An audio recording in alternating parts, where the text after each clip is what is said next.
हमारे उलमाओं का ज्ञान बाबरी मस्जिद के समय नहीं था। हमारे उलमाओं का ज्ञान जब मौलाना साद साहब गिरफ्तार हुए तब नहीं था। हमारे उलमाओं का ज्ञान तब नहीं था जब मॉब लिंचिंग होती थी तब नहीं था। लेकिन पैसा पाने के बाद इलेक्शन से एक दिन पहले चुनाव प्रचार बंद होने के बाद उनका ज्ञान कि भाजपा को कौन रोक रहा है उनको मालूम हो जाता। तो भाई सियासी उलमाओं से सावधान रहना। उलमा हमारे सर के ताज हैं, लेकिन कौन? बेईमान उलमा नहीं। और वोटों को पैसा लेकर बेचवाने का काम कौन करता है? बेईमान उलमा करता है, उलमा नहीं करता। उलमा अगर अपनी राय देगा तो उसके पीछे पैसा नहीं लेगा। भाजपा हराना है, भाजपा हराना है, भाजपा हराना है, ये नारा मुस्लिम समाज का नारा नहीं है। कुछ पालतू टाइप के उलमा हजरात सैली पेट, ये बात मैं मंच से कह रहा हूं, उलमा हजरात को बहुत बुरी भी लग सकती है, लेकिन ये सीरियस बात है। समाज में ये बात फैलाने का काम कौन करता है? उलमा हजरात करते हैं। एक रथ यात्रा गुजरात से चली 90-91 के आसपास, 92 के आसपास। उसका नेतृत्व करने वाले ने दावा किया गुजरात से कि मैं ये रथ यात्रा लेके निकल रहा हूं, जब उत्तर प्रदेश में पहुंचूंगा तो बाबरी मस्जिद को गिराऊंगा। उस समय हमारे तमाम वो सियासी उलमा हजरात जो फतवा देते हैं इलेक्शन पीरियड में, उनका कोई फतवा नहीं आया। 92 का एक दौर आया, बाबरी मस्जिद गिरा दी गई और एक भीड़ ने चैलेंज करके कहा कि मैं गिराने 6 तारीख को जा रहा हूं। हमारे उत्तर प्रदेश के और हिंदुस्तान के किसी सियासी मौलाना ने कोई एहतजाज नहीं किया, कोई एतराज नहीं किया कि हम इसको रोकेंगे। आज कोई भी घटना होती है तो अगर हुकूमत से लड़ने की स्थिति में आप नहीं तो 10 आदमी झंडा डंडा लेके खड़ा होता है कि मुर्दाबाद मुर्दाबाद, हम इसको नहीं मानेंगे। खड़ा होता है ना भाई। किसी सियासी उलमा ने इस बात की कोशिश नहीं की। जब सियासी जमात के लोग दौलत की गड्डियां ले लेकर निकलेंगे तो हमारे बेईमान उलमा, सारे उलमाओं को नहीं कह रहा हूं, सिर्फ बेईमान उलमा, क्यों? जो आदमी पैसा लेकर वोट दे, वोट तो फ्री का है ना भाई, वोट देने में पैसा तो नहीं लगता।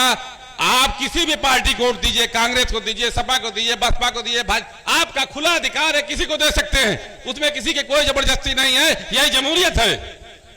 लेकिन हमारे बेईमान उलमा, जब उनकी जेब में नोट की गड्डी गई, जिसके पार्टी की तरफ से पैसा पाएंगे रात में उसके लिए फतवा देंगे। गाड़ी लेकर, मोटरसाइकिल लेकर गली गली, मोहल्ले मोहल्ले। अरे आप समझ नहीं रहे हैं, आपकी भाजपा को रोकना है। और ये लड़का जो टहल रहा है पीडीएम का, ये तो चंद लड़कों को लेकर टहल रहा है, इसके पास वोट नहीं है। समाजवादी का गठबंधन लड़ रहा है, उसमें कांग्रेस के टिकट से एक प्रत्याशी है जो पिछली मर्तबा भाजपा का विधायक भी था, कांग्रेस के टिकट से आपके यहां चुनाव लड़ रहा है। उसको भाजपा भूल जाइए, लेकिन उसको वोट दे दीजिए। कौन कह रहा है? हमारे उलमा, बेईमान उलमा, बिकाऊ उलमा के साथियों। 10 साल से लगातार पार्लियामेंट के चुनाव में कांग्रेस हार रही है। अमेठी उनकी बपौती सीट थी, राहुल गांधी चुनाव हार गए। लेकिन हमारे उलमाओं को यह खबर पहुंच गई, इल्हाम आया, वही आई कि अगर मुसलमान इकट्ठा हो जाएगा और बटेगा नहीं, ओवैसी साहब को वोट नहीं देगा, बहन पल्लवी के हाथों को मजबूत करेगा तो गड़बड़ा जाएगा। क्या गड़बड़ा जाएगा? 10 साल से लगातार भारतीय जनता पार्टी का सांसद वहां जीत रहा है, तब नहीं गड़बड़ा गया, लेकिन इस बार गड़बड़ा जाएगा। इसलिए वोट दीजिए उसी भाजपा के भागे हुए विधायक को जो कांग्रेस का टिकट लेके आया, जिस कांग्रेस की हैसियत आज उत्तर प्रदेश में नहीं है। लेकिन हमारे उलमाओं का ज्ञान बाबरी मस्जिद के समय नहीं था। हमारे उलमाओं का ज्ञान जब मौलाना साद साहब गिरफ्तार हुए तब नहीं था। हमारे उलमाओं का ज्ञान तब नहीं था जब मॉब लिंचिंग होती थी तब नहीं था। लेकिन पैसा पाने के बाद इलेक्शन से एक दिन पहले चुनाव प्रचार बंद होने के बाद उनका ज्ञान कि भाजपा को कौन रोक रहा है उनको मालूम हो जाता। तो भाई सियासी उलमाओं से सावधान रहना। उलमा हमारे सर के ताज हैं, लेकिन कौन? बेईमान उलमा नहीं। और वोटों को पैसा लेकर बेचवाने का काम कौन करता है? बेईमान उलमा करता है, उलमा नहीं करता। उलमा अगर अपनी राय देगा तो उसके पीछे पैसा नहीं लेगा। साथियों, जब मुल्क आजाद हुआ तो उस समय हिंदुस्तान में अगर किसी की सबसे ज्यादा दशा खराब थी, किसी समाज की सामाजिक स्थिति अगर किसी की सबसे ज्यादा खराब थी, तो हमारे समाज का दलित समाज, जिसको अछूत समाज के नाम से जाना जाता है, उनकी स्थिति थी। उस समय बाबा साहब अंबेडकर जी लंदन से बैरिस्टर की डिग्री लेके आए हुए थे, लेकिन समाज में उनको कोई एक्सेप्ट नहीं कर रहा था, स्वीकार नहीं कर रहा था। बावजूद इसके कि कांग्रेस में वो अध्यक्ष पद पर भी रह चुके थे, लेकिन जब चुनावी राजनीति शुरू हुई तो उनको मौका नहीं दिया गया। कांग्रेस के नेताओं ने पूना में बाबा साहब अंबेडकर को चुनाव हराने के लिए पूरी कोशिश की और उन्हें पार्लियामेंट पहुंचने से रोक दिया। साथियों, उस समय के मुस्लिम नेतृत्व ने बाबा साहब अंबेडकर के लिए पश्चिम बंगाल से अपनी एक सीट खाली करके अपने सांसद का इस्तीफा दिलाकर उन्हें पार्लियामेंट में पहुंचाने का काम किया था। यही शुरुआत होती है इस मुल्क में दलित, शोषित और वंचित समाज की मदद करने की। मुस्लिम समाज हर दौर में खड़ा था। बाबा साहब संविधान सभा के मेंबर बने और उन्होंने संविधान की रचना की। तमाम दलितों के लिए, बैकवर्ड समाज के लिए संविधान में उन्होंने अधिकार लिख दिए। लेकिन फिर भी 50 साल के कांग्रेस के दौर इक़्तिदार में वो शोषण जो 6000 साल से लगातार इस मुल्क में जारी था, कांग्रेस के दौर में भी होता रहा। अभी भारतीय जनता पार्टी वाले लोग कहते हैं ना 800 साल की गुलामी। मैं ये कहता हूं कि इस मुल्क में बसने वाले दलित, शोषित, वंचित समाज की 6000 साल की गुलामी की बात भारतीय जनता पार्टी के लोग नहीं करते। मैं उस 6000 साल की गुलामी की याद दिलाना चाहता हूं। बाबा साहब अंबेडकर को अख्तियार तो मिला, लेकिन उनका समाज इतना जागरूक नहीं था कि उनको ताकत दे सके। उत्तर प्रदेश में एक दूसरा जननायक पैदा हुआ, मानवर काशीराम जी। जब काशीराम जी ने तिलक, तराजू और तलवार इनको मारो, जूते चार का नारा दिया था, उस समय भी उनके समाज की ये ताकत नहीं थी, ये हैसियत नहीं थी, ये आर्थिक हैसियत नहीं थी, ये सामाजिक हैसियत नहीं थी कि आंदोलन खड़ा कर सके। उस समय मुस्लिम समाज के तमाम नेताओं ने बहुजन समाज के इस आंदोलन का साथ दिया और बहुजन समाज एक आंदोलन की शक्ल में खड़ा हुआ। उत्तर प्रदेश में न सिर्फ आंदोलन की शक्ल में खड़ा हुआ, बल्कि 3-3 मरतबा उत्तर प्रदेश में सरकार बनी। अभी हमारे कुछ दलित समाज के नेता मंच में बता रहे थे कि दलित समाज के लोग हमेशा न्याय की लड़ाई लड़ते हैं।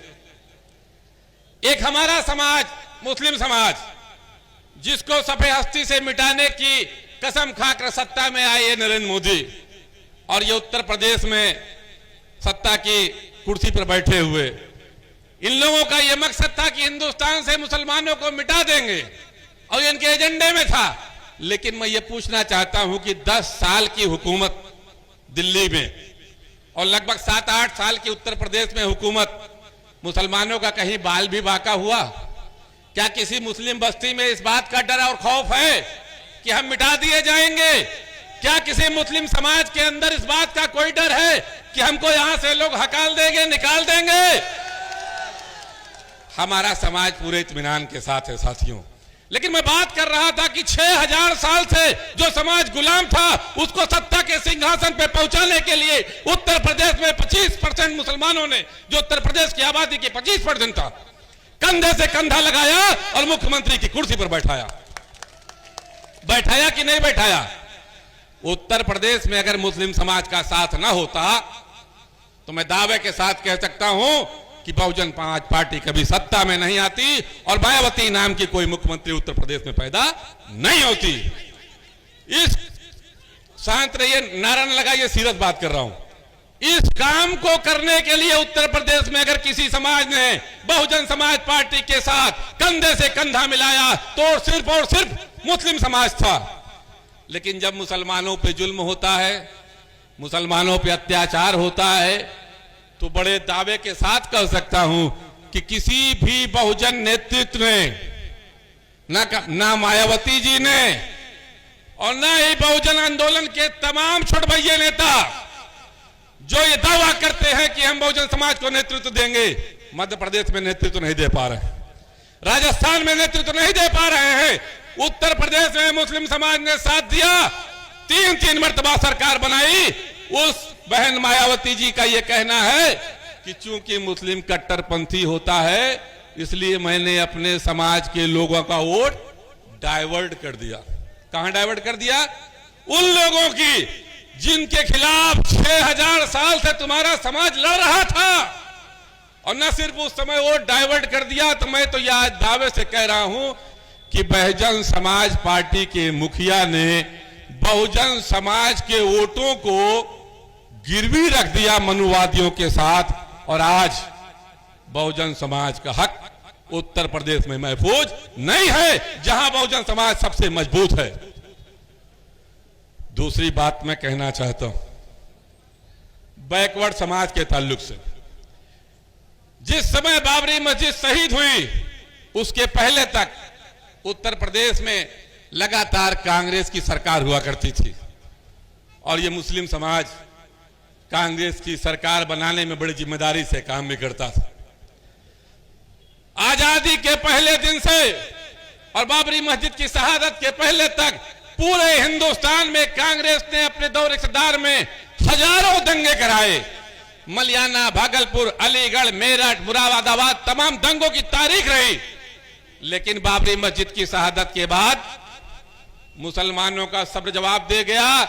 मुसलमानों ने कांग्रेस को उत्तर प्रदेश में वोट देना बंद कर दिया।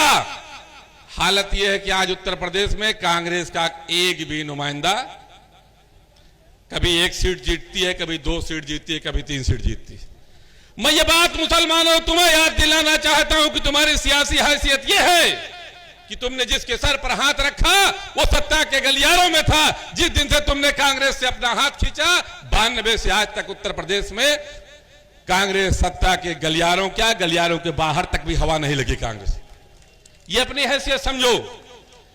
बाबरी मस्जिद की शहादत के बाद एक पहलवान दूध बेचने वाला अपना दूध का डिब्बा फेंक कर बाबरी मस्जिद के खड़े पर खड़ा होकर आवाज देता है कि मुसलमानों, मैं पहलवान हूं, अपनी बात दमदारी से करूंगा, जो वादा करूंगा निभाऊंगा।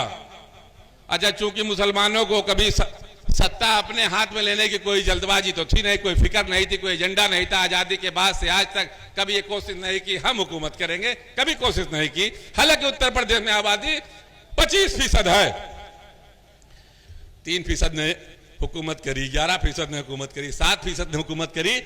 25% के लोग कभी हुकूमत करने का इरादा भी नहीं करते। कोई बात नहीं करते, ठीक।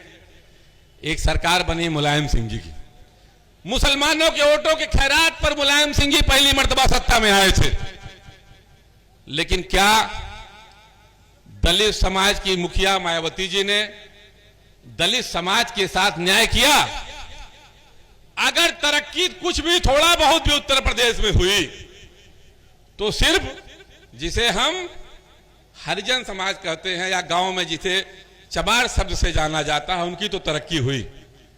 पासी समाज के साथ क्या हुआ, उनकी तरक्की क्यों नहीं हुई? इसलिए नहीं हुई कि दलित समाज के नेता बहन मायावती जी बेईमान थी अपने समाज के साथ न्याय करने के लिए। और वही हालात उत्तर प्रदेश में माननीय मुलायम सिंह के साथ भी था। बनते तो थे नेता किसके? बैकवर्ड समाज के। वोट किसका पाते थे? मुसलमान का। और जब सत्ता में आते थे तो क्या करते थे? सिर्फ कल्याण करते थे किसका? यादव समाज का। ये कबेरा समाज क्या बैकवर्ड समाज में नहीं आता? ये कुर्मी समाज, ये पटेल समाज क्या बैकवर्ड समाज में नहीं आता? क्या इन्होंने समाजवादी मुखिया मुलायम सिंह की सरकार बनाने के समय वोट नहीं दिया था? तो आज पिछड़ा क्यों है? आज पिछड़ा इसलिए है कि समाजवादी नेतृत्व करने वाले मुलायम सिंह, इन्होंने सिर्फ यादव समाज के कल्याण का काम किया, बाकी बैकवर्ड समाज के लोगों का कल्याण का काम नहीं किया। और आज क्या हालत है? आज हैसियत में नहीं है मायावती जी और हैसियत में नहीं अखिलेश यादव जी कि दलित की मायावती जी बात कर सके और अखिलेश यादव जी बैकवर्ड की बात कर सके। क्यों? अपने दौरे इक़्तिदार में बड़ी बुराई पदियाते थे ना कि पंडितों ने बड़ा डकैती की, बड़ा लूट किया।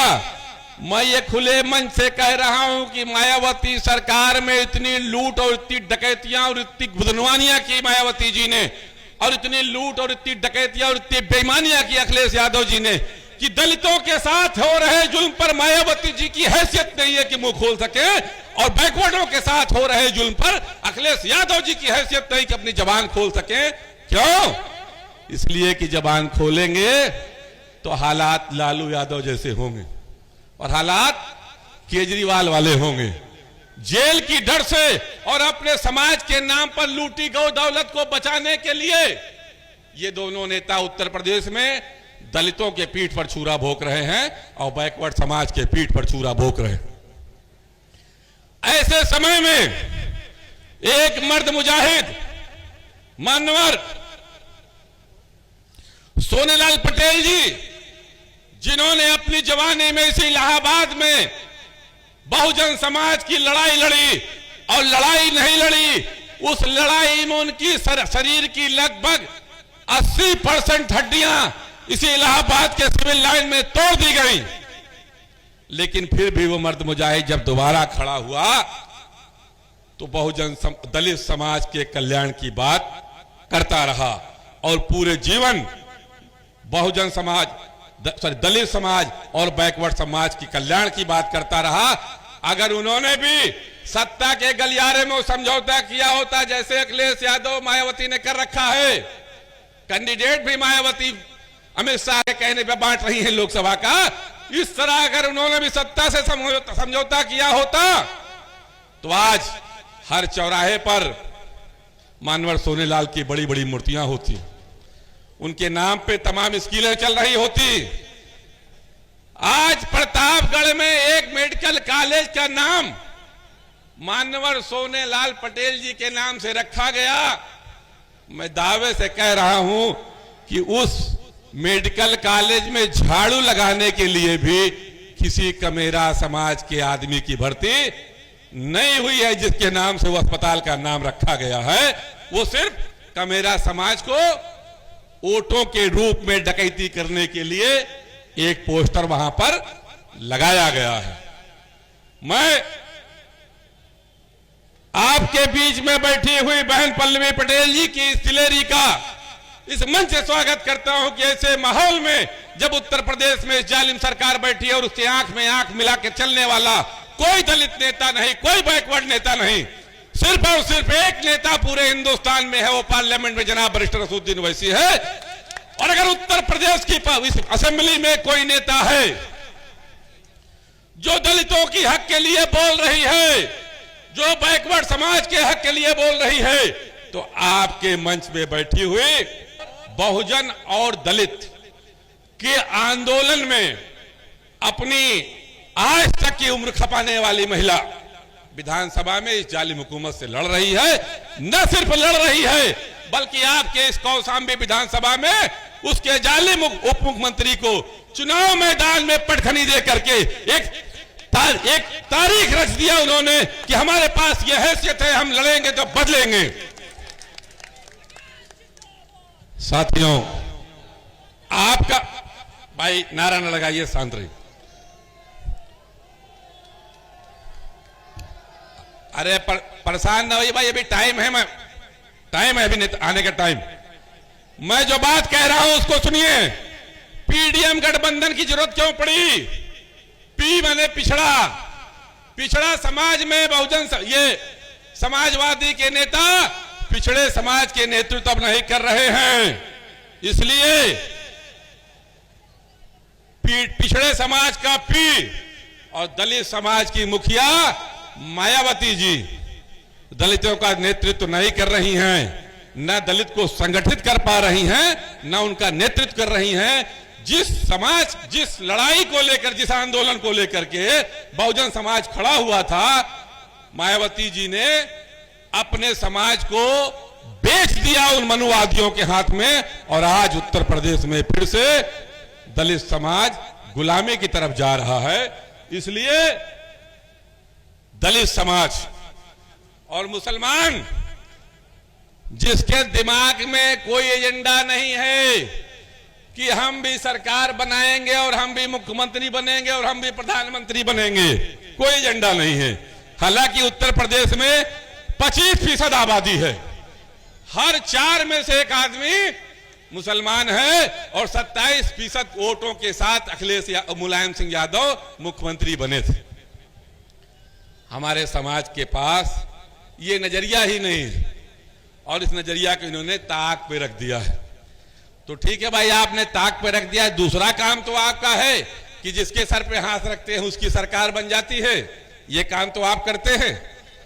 तो आज उत्तर प्रदेश में एक संघर्षशील महिला आपको आवाज दे रही है कि मैं मुसलमानों, दलितों और बैकवर्डों को साथ लेकर सबकी न्याय की लड़ाई लड़ूंगी। क्या आपको साथ देना चाहिए? मुस्लिम समाज के लोगों से पूछ रहा हूं, देना चाहिए?